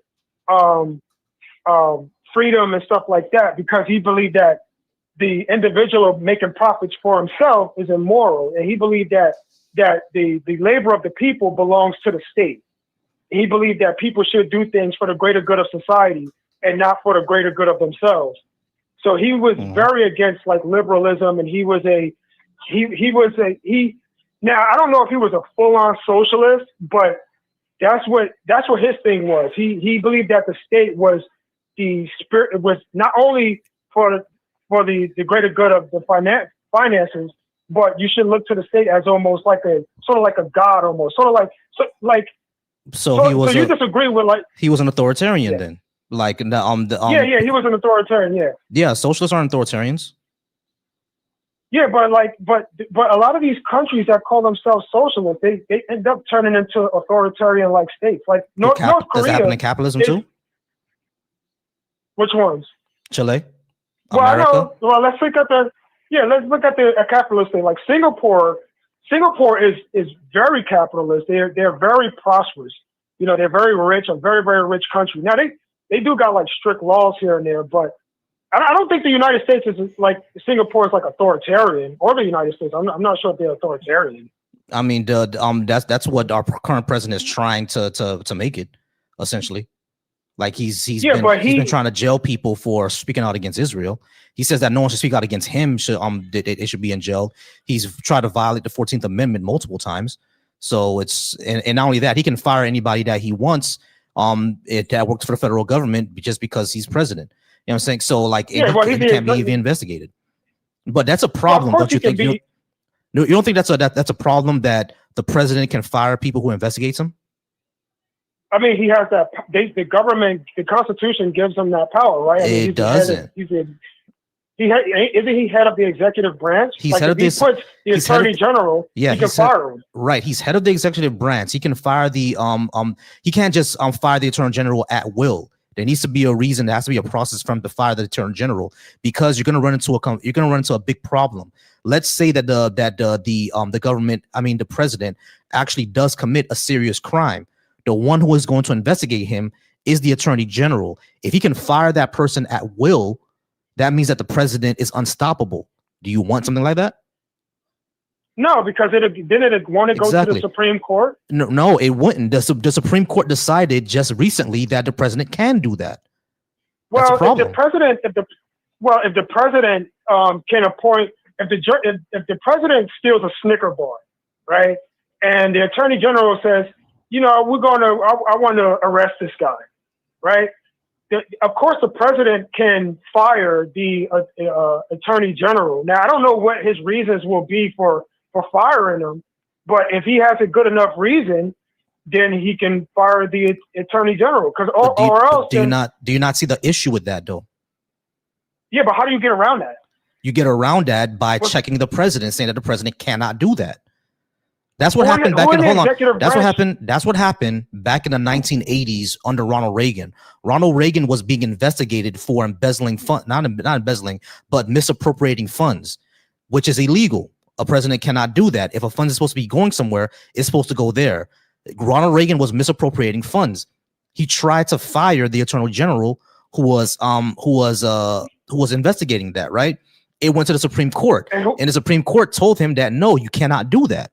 But this Supreme Court just told Trump that he can do that, which gives the president unlimited power. That's an issue.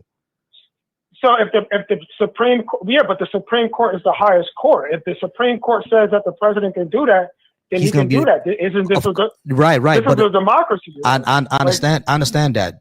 What I'm trying to point out is that this is a problem because now the president is unstoppable. You like if the president wants to like I said, the president commits a serious crime, a serious violation, like not stealing a Snickers bar. I'm talking about things like, you know, just like how Trump said, shooting someone on Fifth Avenue. The person who's going to investigate him is the attorney general. If he can fire that person at will and say, you're not going to investigate me, you're fired, I'm going to get someone who's going to drop the charges, and he can do that. What's going to happen when the next president comes in and is complete megalomaniac who's worse than Trump? What's going to happen? But see, like something like that is a big problem, bro. Hold on, wait. Listen, this is what I'm saying to you. I get it. Yeah, you get it, right? You understand that this is a big problem that the president can just fire anybody at will. Yeah, but but there's no other better. This is the best system that we can possibly make. There's it's not. We can have a way better system than that. What's that? A better system than that is the president has a limited power like what he had before the Supreme Court came in. Before the Supreme Court came in, the president had limited power. He can just do whatever he wants. Right now, the Supreme Court. The Supreme Court is checked by Congress. So if the Supreme Court doesn't, so the Supreme Court gets checked by Congress, correct? Right? Yeah. So, but in order to check the Supreme Court, you have to appoint different judges, right? Like you can't. That's the only way that they check. Exactly. You have to impeach one of the judges, and the president has to select a new one. That's what has to happen. So the Supreme Court is. So if Congress is corrupt or do corrupt things, and the Supreme Court comes in and say, "Hey, you can't do that," Congress can just replace them. You still have the same issue. Yeah, exactly. But that also gets checked by the president. You see what I'm saying? So it's like all these there's this system of checks and balances, right? They all check each other. Yeah. You know, they all check each other. The president can't check. The president can't check Congress. They can outvote him. They can outvote him. They can outvote Congress. Yeah. But the thing is, when it comes to Congress, right?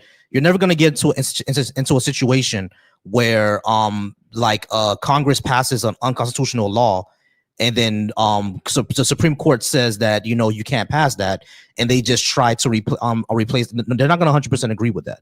You see what I'm saying? So like there's systems in place to check all this. There are systems in place to make sure that, you know, they that none of this happens, right? Like we don't fall into authoritarianism, and that used to be the Supreme Court saying that, you know, there's limits on what the president can do. But now that they give him no limits on what he can do, we have an issue now, don't we? Yeah, but you want to give, you're saying that the energy in all these industries should be nationalized. You want to give more power to because I think the thing that takes most of our money is not the corporations. I think it's the government. The government comes in and taxes everybody. They have more power than the corporations. The corporations have no power. The government, they write all the laws. They control the military. They have way more power than any corporation ever. If the corporations don't have any power, how come everything that we watch is owned by 5 media companies? It might be owned by 5 media companies, but the thing is that the corporations don't have power to pass laws. They don't have power to pass laws. They have powers to influence laws. And do they do that? Yeah, they have the power to influence, but the ultimate power comes from the government. The government decides that, hey, we're gonna. I got you. But listen to what I'm saying to you. If they have the power to influence laws, and then we look at these laws and we see what gets passed and what doesn't, and we see that the vast majority of laws that pass are beneficial towards these corporations, who really has the power? Us or the corporations? Well, you're talking about the corporations. They don't have power. They just have the ability to influence. All right, listen to what I'm saying. Listen to my question. Yeah. If we look at all the laws that get passed, because this has been researched and looked at before, look, all the laws that get passed in a given year, all the policies that get passed in a given year, all the regulations that get passed in a given year, and we see that all of them, vastly 90% of them, are beneficial towards the corporations, even though the regular American people, left, right, center, are against it, but it still passes because the corporation and when you see when it passes, who favors those laws, and it's the corporations who favors those laws. Who really has the power there, us or the corporations? Oh no, the corporations would have more influence over the people. Yes. Yeah, exactly. So if they have more, much more influence over laws being passed, then that means that they're more powerful, not us. Because the government's supposed to represent us. Well, I would agree. I would agree that the corporations are more powerful than the people, but the government is more powerful than the corporations and the people. Because I disagree because the government is supposed to represent the people. Yeah, of course, but the government acts within their own self-interest all the time. Like they don't always listen to the people. They listen to the corporations. So who has the power? The corporations have the power over the people. That's true. They have more influence than the people. All right. But so if the government is listening, I got you. If the government is listening to the corporations, if the government has more power over the corporations than the people, and the corporations have more power than the people, but the government listens to the corporations and not the people, who has the power in that dynamic? From what I'm seeing is the corporations have the power. The corporations have the influence. The government has the power. Because at the end of the day, the final decision maker is the government. The government decides to listen to these corporations, and they decide to pass laws. And the government takes money from all of us. The corporations ain't taking money from us. It's the government. They tax all of us. Do you realize that influence is power, right? Yeah, of course. All right. So if corporations have influence over the government more than we do, then they have power over the government. No, if the government tells the corporations no, then what can the corporations do? They'll lobby and spend money in order to get the pace.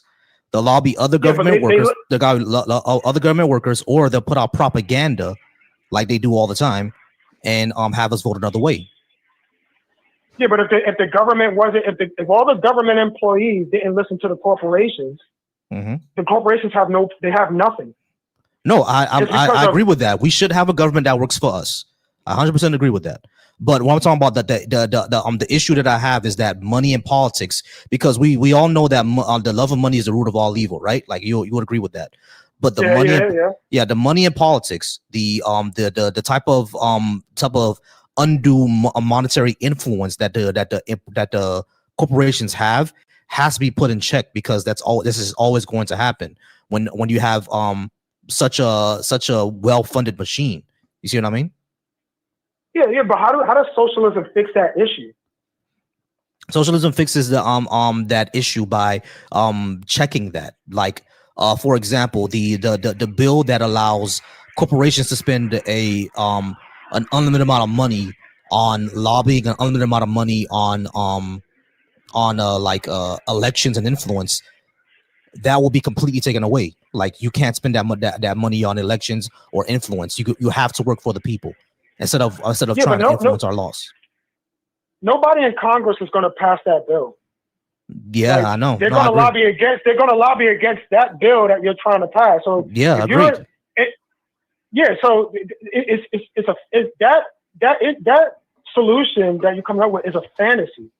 Not really. If we have revolution, we can have revolution and overthrow that, right? But what I would say that we need to do in the meantime is that we should what we need to do people have already, a lot of politicians right now have agreed to sign on to or co-sponsor bills that would rein in the power of the corporate lobbies, right? Yeah.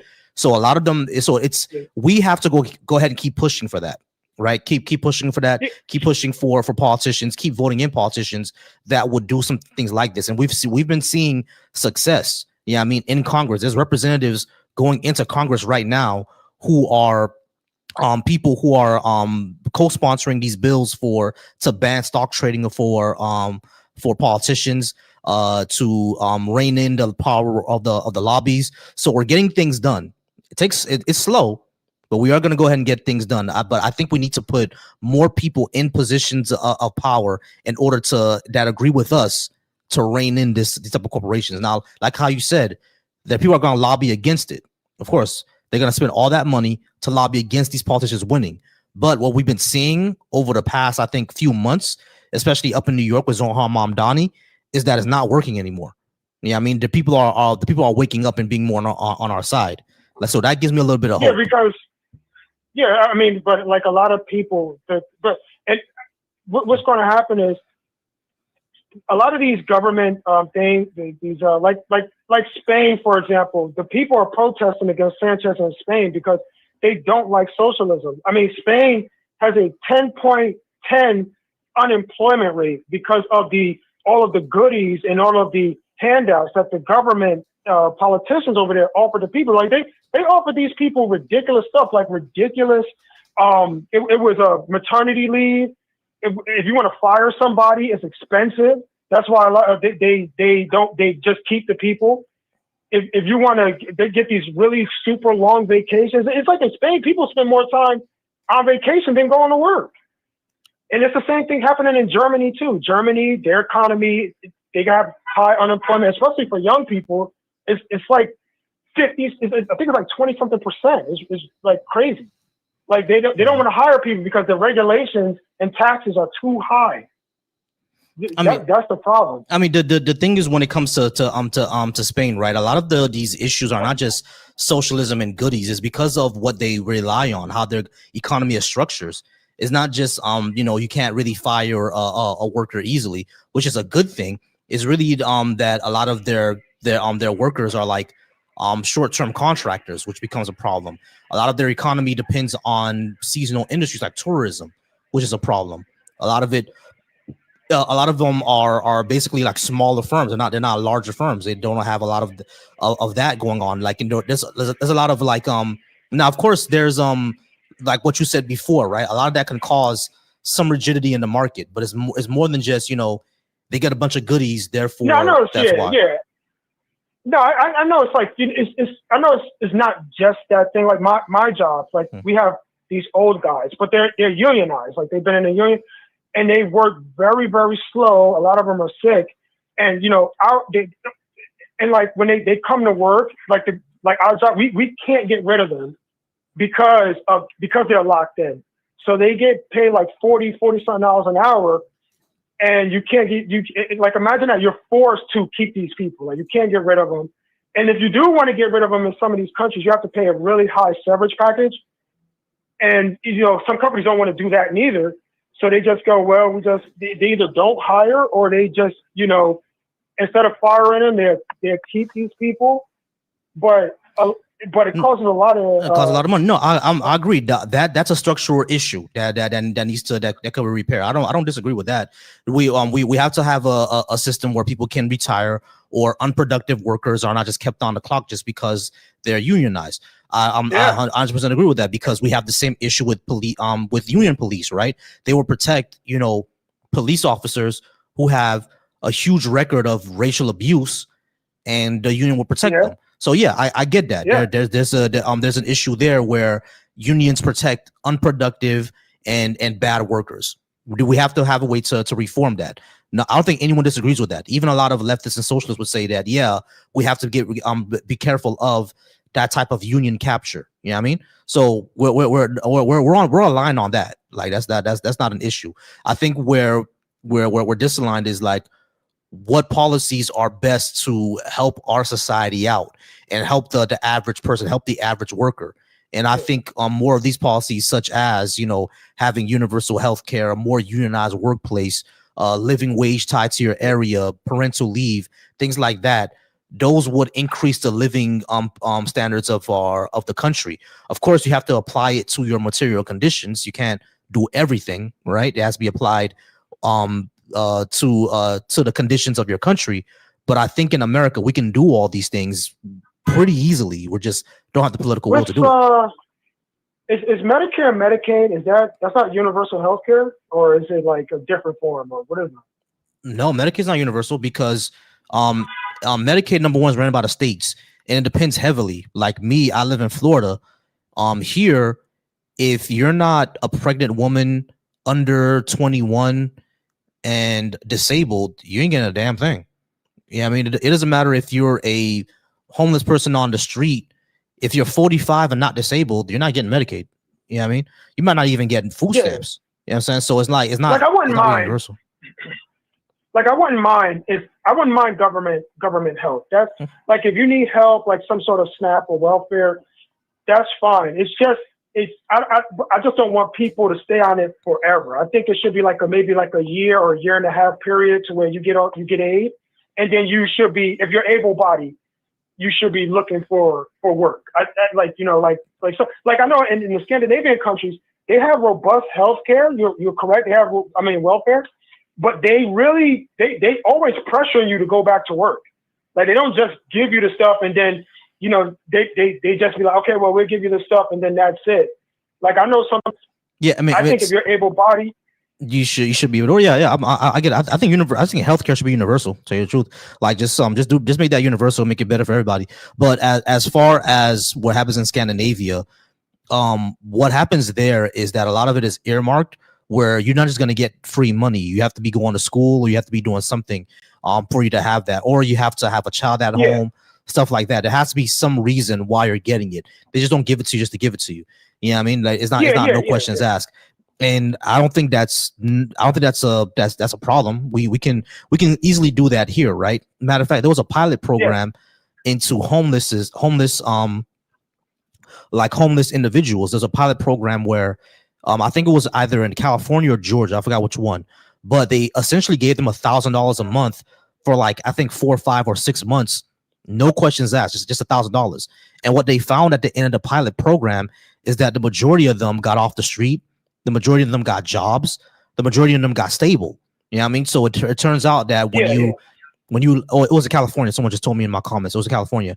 It turns out when you just give people the means, when you just give people money, they're going to figure out what to do.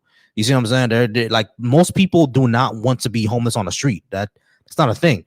Like of course, some of them, of course, there's going to be some of them who are, some of them, like I live in New Jersey, and when I go to the stores or I go to 7-Eleven or the supermarket, there's always people there that they try to be like, yo, bro, you paying with cash?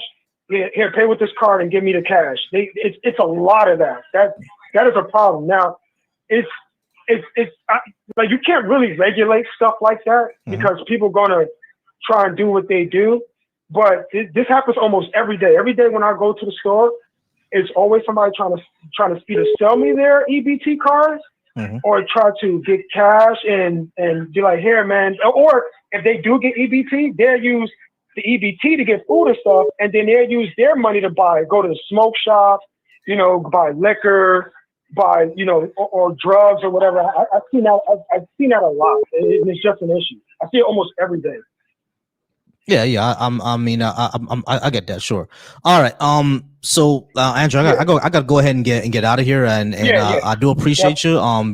Definitely come back next time, and we could definitely have more of a conversation. All right. Yep. All right, bro. Thanks. No problem. All right, y'all. Phone line is closed. I gotta get out of here. Yeah, my phone was ringing, but I'm not gonna get to that person. Because I get out of here. I'm tired. I'm hungry. All right, so I appreciate y'all. I'm gonna go ahead and get out of here. You guys are wonderful. I appreciate everybody for talking to me tonight. We're at the 2-hour mark. I know the person was calling. Thank you, Gifted. I gotta get out of here. I'm tired, but I appreciate y'all. I want to thank y'all so much. Please come by tomorrow where we can talk more about it. Sorry I didn't get to the person who just called, but we'll go ahead and talk next time. All right. So for the road, I do appreciate y'all. We're gonna do more of these one-on-ones. And thank y'all so much for being here and being a good audience. Love y'all. Follow me on everything. As always, as I say, be secure, be affectionate, be wise, be flexible, be trustworthy, be soft. Everybody have a good night.